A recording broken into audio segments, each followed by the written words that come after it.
اعوذ باللہ من الشیطان الرجیم بسم اللہ الرحمن الرحیم۔ پیغام قرآن انسانیت کے نام میں سورۃ البقرہ کی آیت نمبر 3، 4 اور 5 کے حوالے سے ذکر کریں گے۔ پہلی جو دو آیات ہیں حروف مقطعات کے ساتھ اللہ تعالیٰ نے اپنی کتاب کا ذکر کیا تھا اور یہ فرمایا تھا کہ یہ کتاب متقین لوگوں کے لیے ہدایت ہے۔ تو اب متقین لوگ کون ہیں، کیسے پتہ لگے گا کہ یہ بندہ متقی ہے؟ ہم اپنے آپ کو اگر دیکھنا چاہیں کہ ہم متقین ہیں یا نہیں، تو ہم کیسے پہچانیں گے کہ ہم متقی ہیں یا نہیں؟ تو وہ صفات اللہ تعالیٰ نے ان آیات کے اندر ذکر کر دی ہیں کہ ان صفات کو دیکھ کر ہم اپنے آپ کو پہچان سکتے ہیں کہ آیا ہم متقی ہیں یا نہیں۔ اگر نہیں ہیں تو وہ صفات اپنے اندر پیدا کر لیں، آپ متقین بن جائیں گے۔ جب متقین کی صف میں شامل ہو جائیں گے تو قرآن آپ کو ہدایت والی راہ دکھائے گا، اور وہ راہ دکھائے گا جو اللہ رب العالمین سے ملتی ہے۔ تو متقین لوگوں کی جو صفات آیت نمبر 3 کے اندر اللہ تعالیٰ نے بیان کی ہیں، وہ یہ سب سے پہلی جو متقین لوگوں کی صفت ہے وہ ایمان بالغیب ہے۔ غیب کے اوپر ایمان رکھنا، وہ چیز جو ہمیں اپنی آنکھوں سے نظر نہیں آتی، سارے اسباب استعمال کر کے بھی ہم اس چیز کو دیکھ نہیں سکتے، وہ غیب ہے، ہماری نظروں سے اوجھل ہے، لیکن ہم نے پھر بھی اس کے اوپر ایمان رکھنا ہے۔ یہ ہمارے لیے ایک آزمائش ہے کہ رب العالمین یہ دیکھنا چاہتے ہیں۔ اس رب نے ہمیں زندگی ہی اسی لیے دی ہے کہ لیبلوکم ایکم احسن عملا۔ رب العالمین آزمانا چاہتے ہیں کہ کون ہے ایسا بندہ جو اس دنیا کے اندر رہتے ہوئے اچھے عمل کرتا ہے۔ تو آزمائش کے لیے، آزمانے کے لیے اللہ تعالیٰ نے ہمیں دنیا کے اندر بھیجا ہے۔ تو ایمان بالغیب بھی ایک آزمائش ہے۔ جو چیز ہمیں نظر نہیں آ رہی، بن دیکھے ہم نے اس چیز کے اوپر اس طرح ایمان رکھنا ہے کہ جس طرح ہم ان چیزوں کے اوپر ایمان رکھتے ہیں جن چیزوں کو ہم اپنی آنکھوں سے دیکھ رہے ہیں۔ تو ایمان بالغیب، غیب والی چیزوں کے ساتھ، جیسے ذات باری تعالیٰ ہے، فرشتے ہیں، جنت جہنم کا ذکر ہے، موت کے بعد کے احوال ہیں، آخرت کا ذکر ہے، اور پھر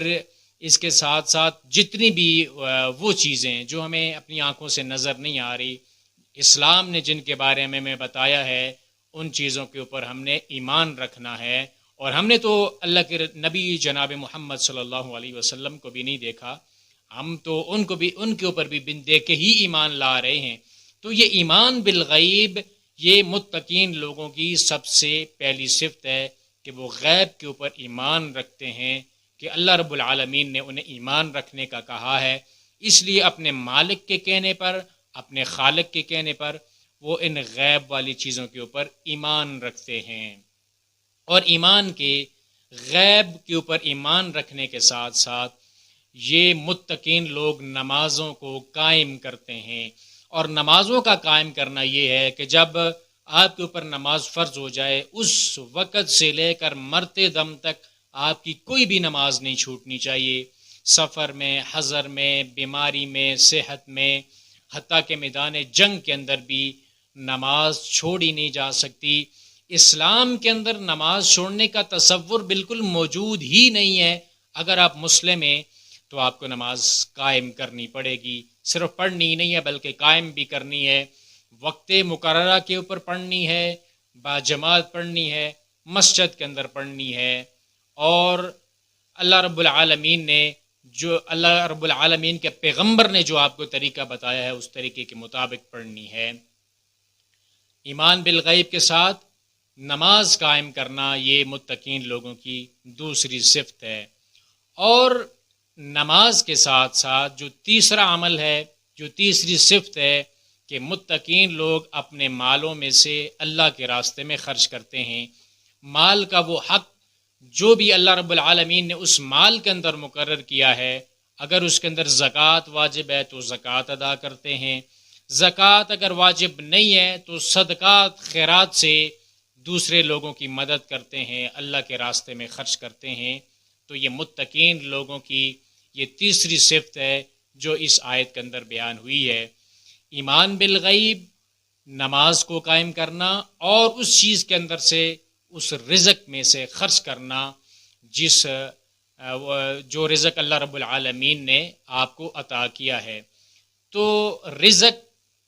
وہ اس آیت کے اندر جو رزق ہے وہ ظاہر حلال کی روزی ہی کا اللہ رب العالمین نے آپ کو بتایا ہے، کیونکہ اللہ رب العالمین حرام کا جو مال ہے آپ بے شک اس کو صدقے کے نام پہ خرچ کرتے رہیں، وہ قبول ہونے والا نہیں ہے۔ اللہ رب العالمین پاک ہے،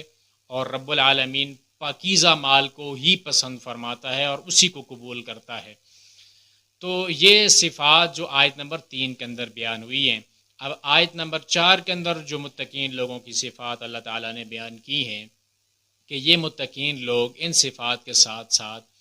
اس چیز کے اوپر ایمان رکھتے ہیں جو چیز اللہ نے اے نبی آپ کے اوپر نازل فرمائی ہے۔ اور وہ کیا چیز ہے؟ وہ اللہ نے آسمان سے قرآن نازل کیا ہے، اور اس قرآن کی تشریح توضیح کرنے کے لیے، اس قرآن کی تفسیر بیان کرنے کے لیے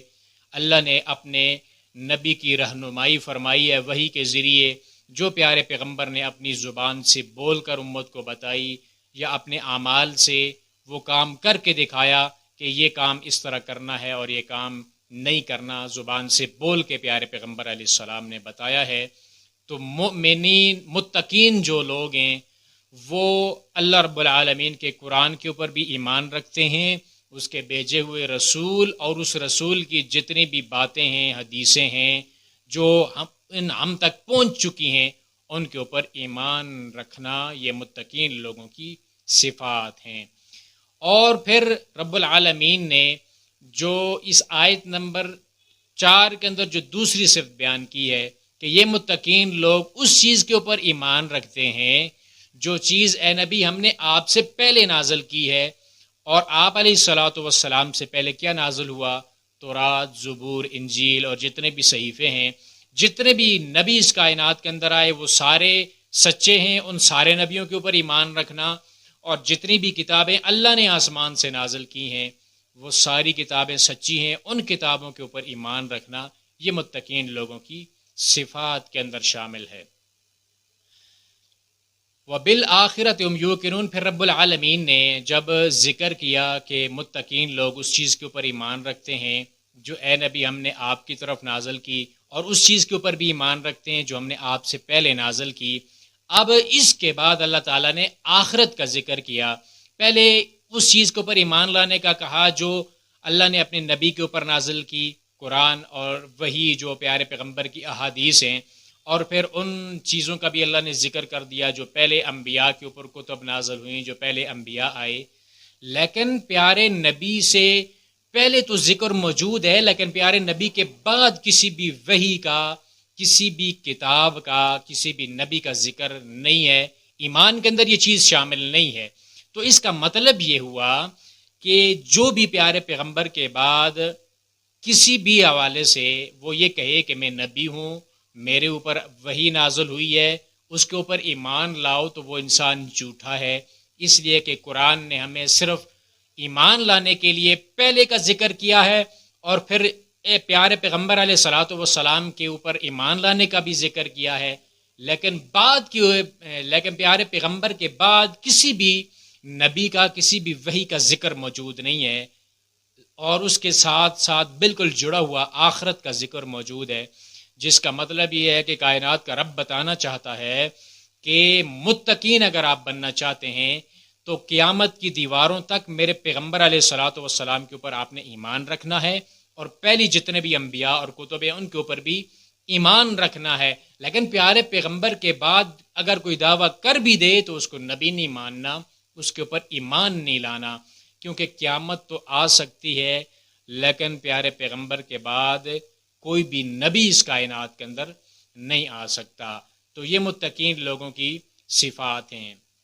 پہلی جو آیت نمبر 3 ہے اس کے اندر 3 صفتیں بیان ہوئی ہیں: ایمان بالغیب، نماز قائم کرنا، اور اللہ کے راستے میں مال کو خرچ کرنا۔ پھر آیت نمبر 4 کے اندر بھی 3 صفتوں کا ذکر ہے کہ وہ متقین لوگ جو ہیں ان چیزوں کے اوپر ایمان رکھتے ہیں جو اللہ نے اپنے نبی کے اوپر نازل فرمائی، اور جو پیارے پیغمبر سے پہلے جو کچھ نازل ہوا یا جتنے بھی نبی آئے، جتنی بھی کتابیں آئیں، ان کے اوپر ایمان رکھنا اور آخرت کے اوپر ایمان رکھنا۔ یہ 3 اور 3 6 صفتیں ہو گئی متقین لوگوں کی۔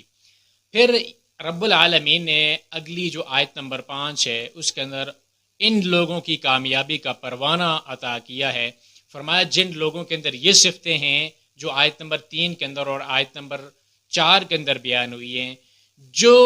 انسان جس کے اندر بھی ایسی صفات موجود ہیں، یہی لوگ اللہ رب العالمین نے فرمایا کہ یہی لوگ ہدایت والے ہیں اور یہی لوگ کامیاب ہونے والے ہیں. اگر آپ نے اپنے آپ کو پرکھنا ہے، اپنا ٹیسٹ کرنا ہے کہ آپ ہدایت کے اوپر ہیں یا نہیں، تو ان 2 آیات کے اندر جو بھی صفات ہیں آپ دیکھیں کہ آپ کے اندر وہ صفتیں موجود ہیں یا نہیں. اگر وہ صفتیں موجود ہیں تو آپ پھر ہدایت والے بھی ہیں، پھر آپ کو اللہ کامیابی بھی عطا کرے گا، دنیا کی کامیابیاں بھی ملیں گی، آخرت کی کامیابیاں بھی ملیں گی. اور یہ وہی ہدایت ہے جس ہدایت کا آیت نمبر 2 کے اندر ذکر ہے کہ اللہ رب العالمین نے فرمایا کہ یہ جو کتاب ہے یہ ہدی للمتقین ہے، متقین لوگوں کے لیے ہدایت کا سامان ہے. تو وہاں پہ بھی ہدن کا ذکر ہوا ہے اور آیت نمبر 5 کے اندر بھی ہدن کا ذکر ہوا ہے. اولئک علی ہدی من ربہم، ہدی للمتقین اور ہدی من ربہم. اگر آپ نے ہدی للمتقین تک پہنچنا ہے تو یہ صفات آپ نے اپنانی ہیں. اگر یہ صفات آپ کے اندر موجود ہیں تو آپ ہدایت کے اوپر ہیں، آپ متقین بھی ہیں، آپ کامیاب بھی ہیں. اور یہ آپ وہی لوگ ہیں جو قرآن کا مقصود ہے، جن کو قرآن اپنی سیدھی راہ دکھاتا ہے. یہ وہ لوگ ہیں جن کا ذکر اللہ تعالیٰ نے ان آیات کے اندر کیا ہے. رب العالمین سے دعا ہے کہ اللہ اس قرآن کو ہمارے دل کی بہار بنا دے اور اس قرآن کے مطابق ہمیں اپنی ساری زندگی بسر کرنے کی توفیق عطا فرمائے.